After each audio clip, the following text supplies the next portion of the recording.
$WARD $ nigga. NAYIMED.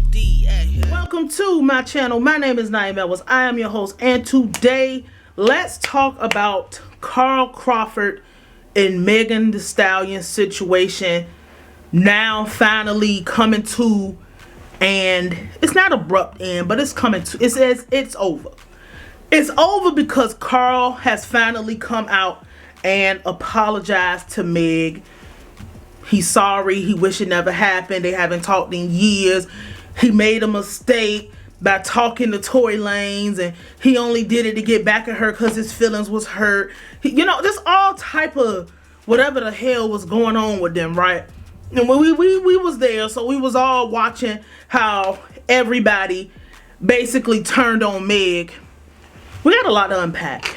So let's just start with Carl, and then we'll handle the rest of these clowns after this. So I want people to think about how Carl Crawford and Meg The Stallion were both doing something that they've never done before for the first time together. This relationship, business partnership, because to my understanding she had a good deal as far as people tried to make it seem like it was a bad deal, but her mother negotiated a good deal for her, and that's how she was still able to maintain, like, I think it was like 30 to 50% of the ownership of her music. It's just all type of, so it was just so much going on, and a lot of everything that was happening was obviously Carl came from the baseball world, invested his money into 1501 Entertainment. Meg The Stallion, her mother wanted to be a rapper, never got that chance to be as big as Meg The Stallion, and Meg The Stallion actually made it work by putting in that work. There's so much that happens when two people are doing something brand new for the first time, and instead, a lot of times what happens with us is instead of us sitting down and working out our growing pains together in private, or sitting down and having a mediator help us work through the situations that we have going on, as far as this is both of our first time getting to this level of success. We know things is not going to be perfect. We know things might not go how we envision them to go because we don't know how they're going to go. You came from baseball. She came from college. Y'all got together. I think he found her on Instagram freestyling or something like that. Something in that realm of discovery. So he had the guidance of Jay Prince. She had the guidance of her mother. And now we're together, and this thing is going crazy. This thing is becoming something neither one of us have ever envisioned that it would have become. Because, Texas is one of those places where, just like California and just like New York and up, so like New York and that New England area, a lot of people can become famous and a lot of people can become popping, and they never have to leave their area. And I feel like every area is like that, but in places like Texas is so big, and with Texas, you're gonna get Alabama, you're gonna get Mississippi, you're gonna get Louisiana, if you hot enough, you're gonna get Florida and stuff like that. Like California, you're gonna get Washington and Oregon. Obviously, with New England, you'll have Massachusetts, Connecticut, New York, probably some Pennsylvania if you, Rhode Island, Delaware if you make it down further enough, all that, right? You don't ever have to leave these areas. You don't never have to leave these enclaves, and you can have a real successful career, but somebody like me in Virginia might never know who you is, never know you're a legend where you from, never know, and Texas is definitely one of those places where they have legends that people out here might not know about unless you have people in Texas or you're there and entrenched in that culture. I'm saying that to say, again, both of these people came together and this became very big very fast. They didn't work their issues out behind closed doors, and unfortunately we had to watch this whole thing play out before our eyes. He felt like JayZ, and he said that beefing with JayZ or disrespecting JayZ was wrong because he was just mad. Like, he was just mad. So, you know, there's really no rationale aside from he was just mad. Because he felt like, bruh, I got the hottest female rapper out right now. And people are trying to take my first investment hit like that. Or he had other investment, but my female investment hit like that. He felt like people was trying to steal from him. He feel like people was trying to take her from him. So he's calling on his, you know, his Texas connections to try to do it. Whether his methods and his tactics were right or wrong, that's for somebody else to say. I don't care. But like, just being real about it, I don't care. But he decided that instead of trying to keep it behind closed doors, because I think she had an outburst and he was having an outburst and wasn't letting her release music and all this stuff. Because, you know, 1501 came through 300. And I think they still over at 300, which is a subsidiary of Atlantic Records. He did what everybody else does, and they take their business to the street and let the people become the judge instead of having to keep it behind the scenes. We can skip all the extra details in the middle. And he apologized. I personally think that is a good thing, because as a person who runs a business, especially a business that is based on public opinion, you do not want artists to feel like they don't want to come and sign with you. You don't want artists to feel like anytime we have a discrepancy, anytime we have an issue, anytime we have problems, I'm gonna take it out on you by fucking with your enemy, even though I don't even know who the fuck this guy is. I don't even know his music. I don't know nothing, but I know it's gonna get under your skin, so I'm gonna do something to you. I'm gonna be retaliatory anytime I feel like I'm bothered by what you do. Anytime you might feel a type of way, or anytime, and that's the problem in this business, is that a lot of this shit be based on feelings, when feelings shouldn't have even entered the conversation to begin with. But that's neither here nor there. And nobody wants to sign with a record label if they feel like they're going to be retaliated against, if they feel like they can't open their mouth.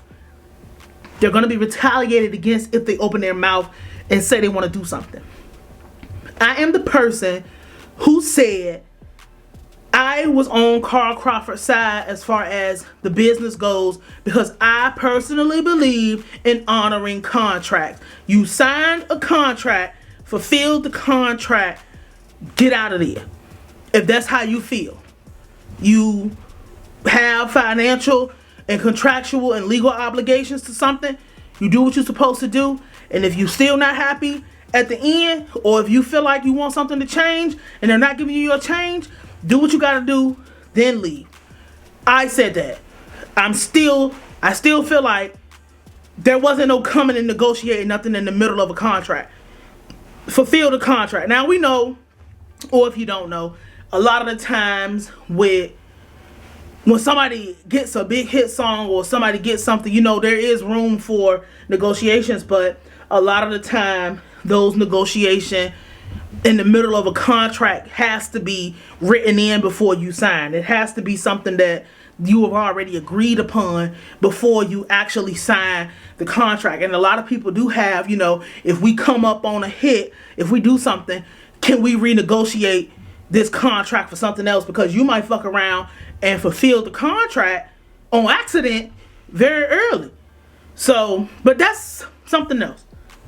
I think it was good, whether they reconcile or not, because he said he haven't spoken to her. Whether they get back together, I don't think they will. But we don't know, because she might feel like, you know, we've been through a lot. A lot has happened, but I'm cool over here. But that's for her to feel like. I just feel like he did the right thing.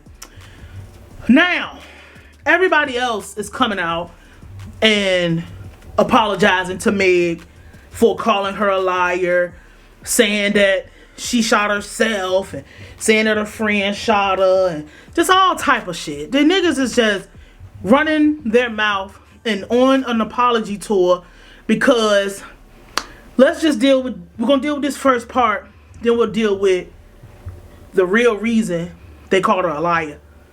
The first part of it is niggas heavily relied on the fact that brutality against black women is often ignored.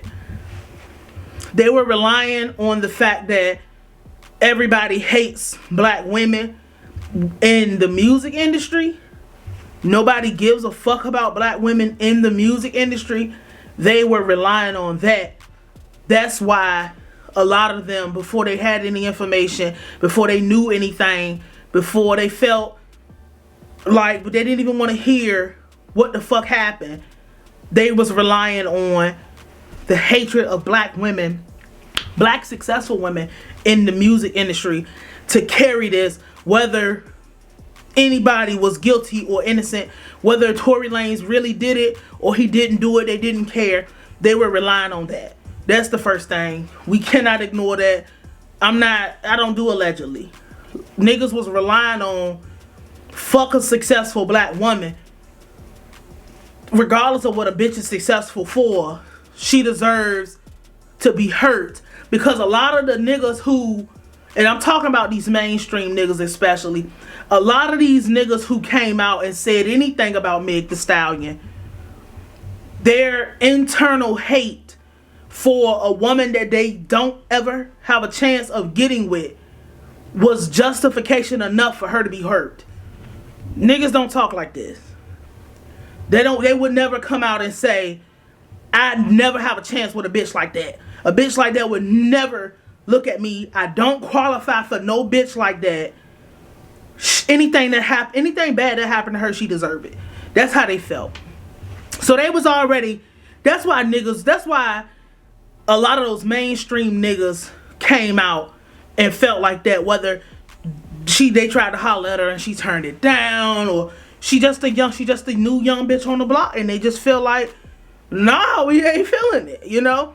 But one thing that I noticed when every nigga was coming out on their apology tour now for Megan Thee Stallion is niggas didn't come out like me and say, because I never said anybody was guilty or innocent. I just wanted Meg to rap.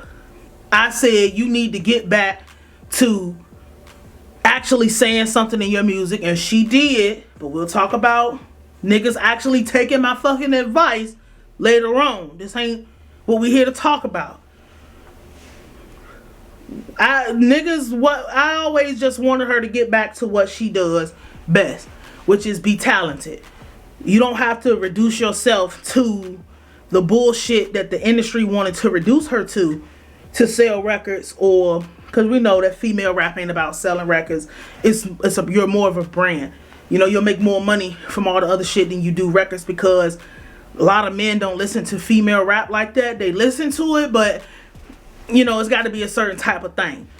Niggas didn't come out like me. Niggas didn't come out like the people who fuck with me. Niggas didn't come out doing what we do over here, like you're better than this bullshit that you're lying and betraying. Niggas didn't do that. Niggas came out upset. Not because, and I'm going to give you some valid reasons to call a bitch a liar. Nobody said, Meg The Stallion, you are a liar because you were drunk. Why does shit focus on this nigga? Meg The Stallion, no. Face, nigga, face. Face. Face. Oh my God. Can you see me? Good grief. There we go. Niggas didn't come out and say Meg The Stallion is lying because how does she remember what happened that night? She was drunk. Meg The Stallion was called, no, that first part was right. Niggas didn't come out and say, Meg The Stallion, you are a liar because everybody in the car, emotions and tensions and shit was running high. Nobody said that. Niggas didn't say, Meg The Stallion, you are a liar because you lied to the police and said you stepped on glass. And I'm talking mainstream niggas. None of these niggas said none of that. You know why they called her a liar? They called her a liar because she did not disclose her sexual history on Gayle King. She refused to claim a body on Gayle King. Bruh, this is why I tell niggas, stay away from people who are not used to sex. Stay away from people who are not used to attention. And stay the fuck away from niggas who don't have hoes. Because if you know anything about bitches, a bitch, a lot of times, there's gonna be a lot of people do not get claimed. This is no different. And I'm gonna be real. And this is not biased. What I'm about to say is not coming from a biased place. A bitch don't have to disclose her sexual history with you. A fucking stranger. Niggas hoop and holler about what alternative lifestyles should stay in the bedroom and shit. But a person was shot. A medical expert testified a person was shot. There's a phone call that leaked after the fact, right? The phone call came out, or it came, I don't remember the timeline. Shit, it's been a lot of shit going on. But the phone call leaked. It came out, and a nigga pseudo confessing to some shit. Niggas just disregard that. Oh, he just making more excuses than a nigga going to jail. A bitch don't have to disclose her sexual history with no one, aside from the person she's sleeping with.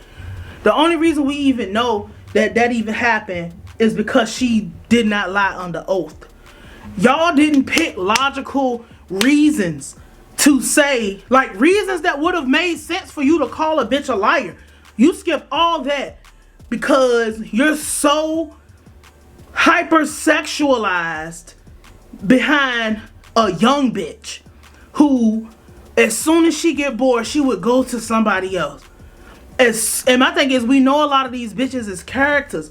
So that shit you hear in that music, because I heard 50 Cent, let me finish my thought. That shit you hear in that music, that shit ain't real. Bitches is telling you, oh, this for my single bitches. This for my bitches who don't need no man, and they're going home to their husbands. They're going home to their family. The bitch don't know what a bill look like, and you're thinking that their music is real? We got a lot of cleaning up to do. Because if you believe that a bitch who goes home, my girlfriend ain't touched a bill, and if she made a song telling you, oh, you don't need no dykes, you can do it by yourself, that bitch is a liar. She ain't touched the bill, nigga. She don't know what they look like. And if you believe that, when it came out her mouth, you would be a damn fool. And listening to these bitches' music, you would be a damn fool. Because real prostitutes and real people doing real shit in their music is not living like these bitches. It's not going down. Bitches, if bitches was really living their music and you was thinking a bitch was a liar because she lied about her body, the bitch would be on soft white underbelly. If you don't know what that is, type it in the search bar and you'll see what I'm talking about. This is what I'm saying. The best thing for everybody to have done was shut the fuck up, because there was only one side of that this shit was gonna end on. I never thought she was a liar, but we know that we didn't have all the details. So it's, you want to be on the nigga side and you don't want to be on the wrong side. But when you're those people higher, it don't matter what the fuck I say. It don't matter what the fuck niggas say. When you want to, niggas think they're above somebody, like they're above being wrong in a sense that, oh, I'm 50 Cent. I can say what I want. Oh, I'm 50 Cent. It doesn't matter if I called her a liar because she got on Gayle King and said she didn't sleep with him. Then it came out she slept with him. That's a stupid fucking example. Y'all don't ever talk to hoes after you, bruh. Y'all don't have no female friends. Bitches lie about sex all the time. And the lies be, I ain't fuck that nigga. I don't fuck with that nigga. I don't do nothing. I just thought it was stupid. And I'm trying to get away from being like, oh, I think I know this shit is ooh wait, like this shit is dumb. This shit is stupid. Like now you have to come out and apologize and be like, oh man, I fucked up, I was wrong, because you feel guilty because somebody actually did something to somebody and somebody actually got hurt. And motherfuckers is like, man, I can't fuck with you because some stuff is just, bro, the best thing to do, and this is gonna be fucked up because people will be like, oh, you should speak out. You should say something. You should come out and do whatever. Fuck that shit, nigga. If you are confused or if you're confused about the outcome or you're not ready to deal with the consequence of whatever the fallout is gonna be, shut your fucking mouth. Don't make no comments. You have no comments, no criticisms, no thoughts, no opinions, and no feelings about the situation. Next fucking question. Next fucking whatever. Let's move on, because you will never be right. And not to say you shouldn't speak out and say nothing, but matters of abuse, some niggas you're too big to be, niggas is too big for that. So I'm gonna leave it there. We might come back and do some more. Anyway, my name is Nayim. I will holler at you. YIMEDWARD $, nigga. NAYIMED.